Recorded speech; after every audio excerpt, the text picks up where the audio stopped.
Di mo lang alam ang aking nadarama pagkapiling ka. Nagsimula sa hindi kita kilala hanggang sa nauwi sa mahal kita.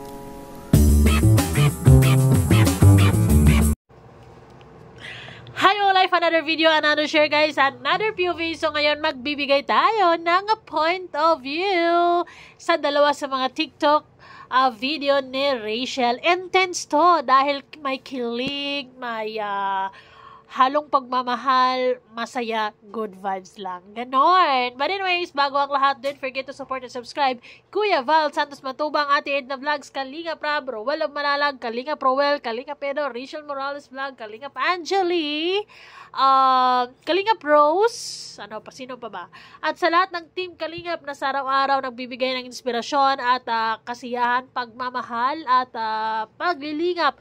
Maraming salamat sa suporta ninyong lahat. Mabuhay! Mabuhay! So, sa TikTok video ni Rachel, nagpaparinig ba ito kay Roel? Ay, hindi na kailangan. Ano ka ba?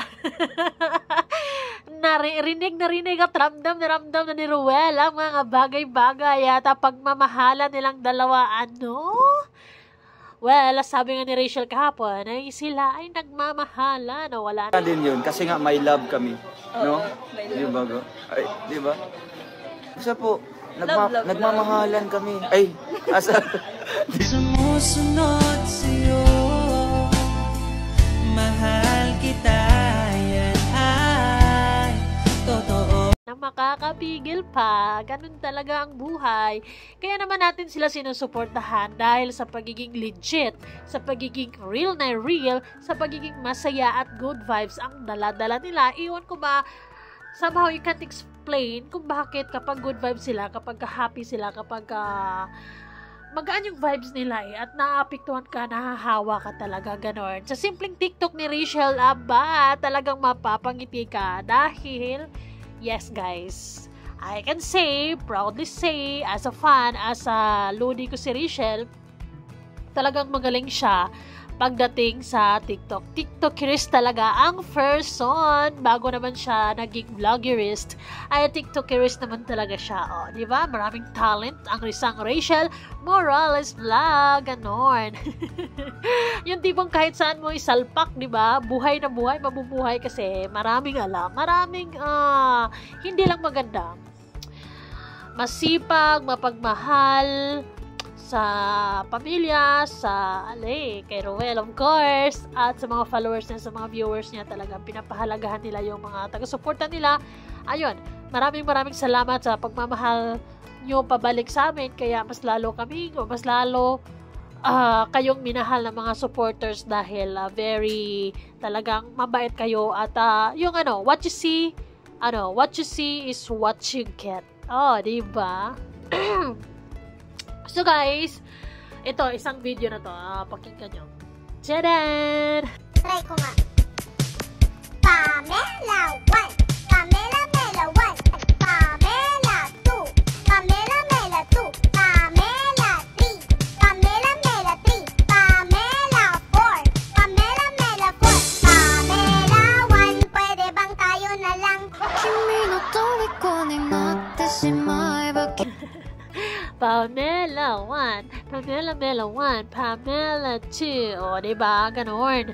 And natatawa at marami kasing kinikilig sa part na to, sa video ni Rachel na to, kasi simple lang, pero alam nyo naman na may isip mo, may pinatatamaan. Kahit naman actually wala, kasi sa mga TikTok, alam naman natin sa TikTok na medyo teaser, medyo maraming kalokohan sa TikTok, pero kasi pagdating kay Rachel, pag siya nang gumagawa or si Roel, talagang tayong mga fans,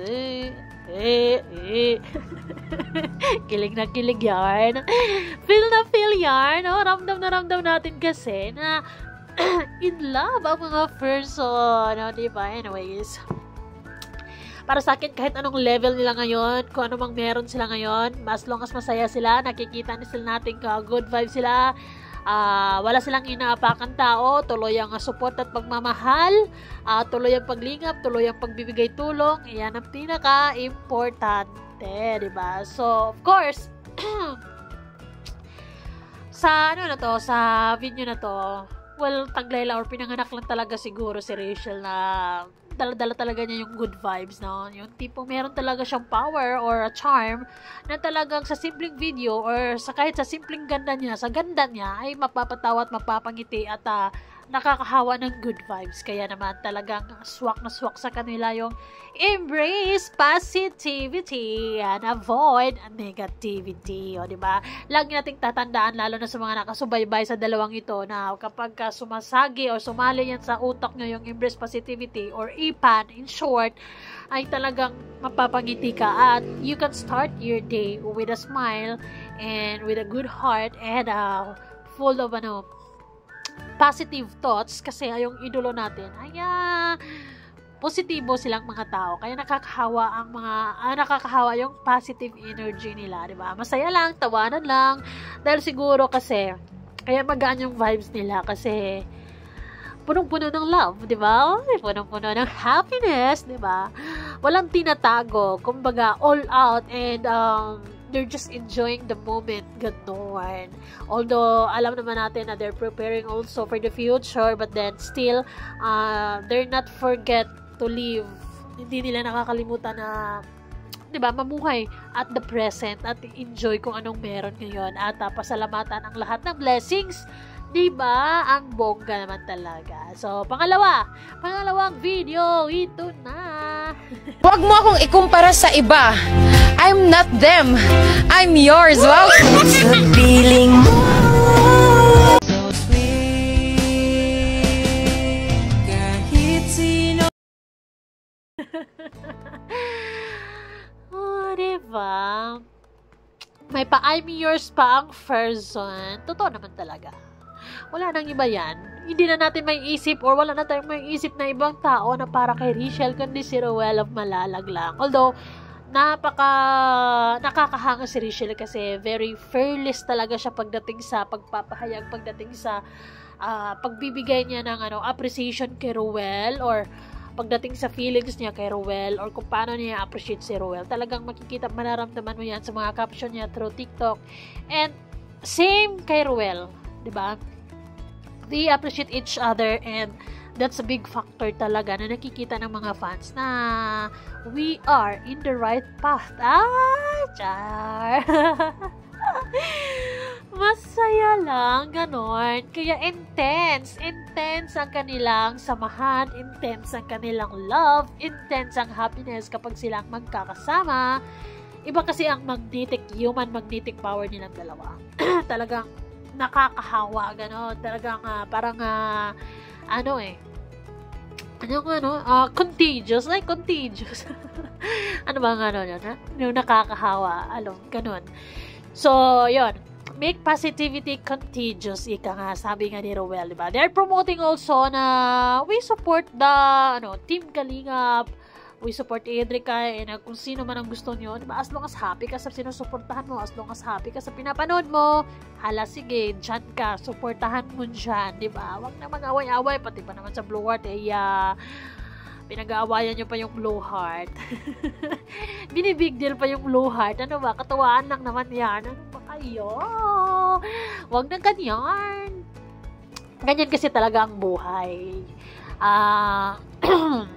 Ngayon, may mga sabi nga, diba, the only constant in this world is change. So, meron talagang mga pagbabago katulad ngayon sa buong sa Team Kalingap. Ayan, may kanya-kanya ng kulay ang mga puso. Ikaw ba? Anong kulay ng puso mo? Pula? Or blue? Violet? Orangey? Green? Yellow?